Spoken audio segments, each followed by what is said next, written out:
There was a time when only the most senior and the most junior organization leaders really made learning a priority. Senior leaders learned because they were responsible for crafting competitive business strategies. And junior leaders learned because they were seeking to earn their place within the organization. Today, learning is every leader's business.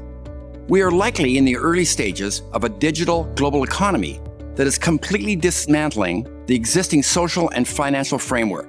Markets are volatile, talent is in short supply, information is rapidly and broadly dispersed, and traditional organizations are flattening and losing their boundaries.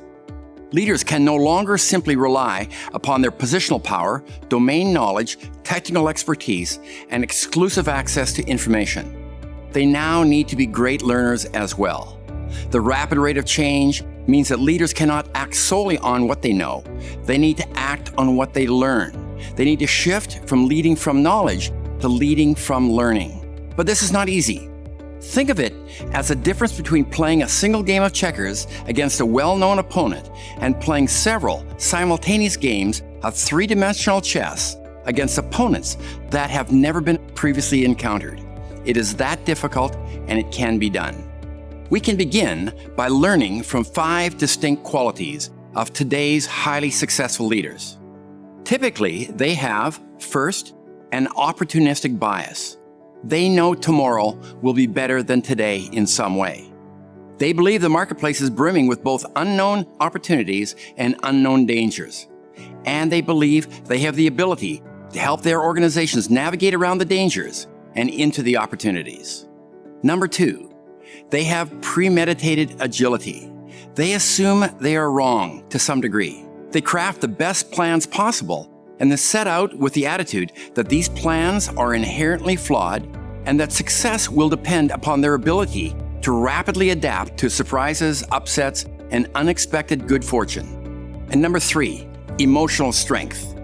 They can let go and move on.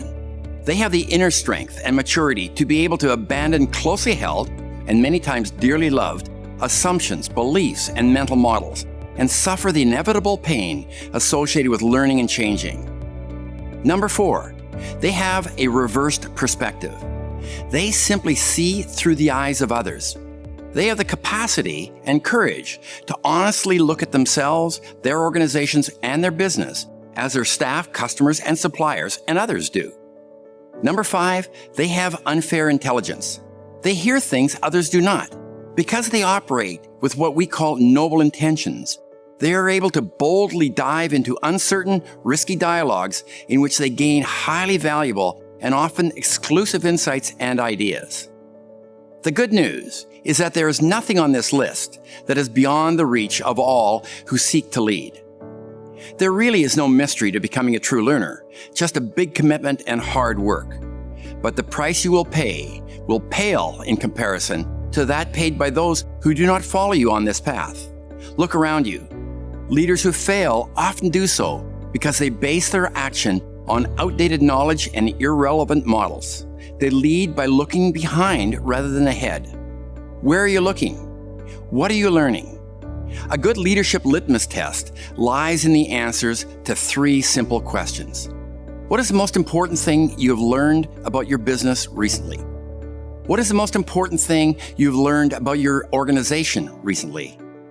And lastly, what is the most important thing you've learned about yourself recently?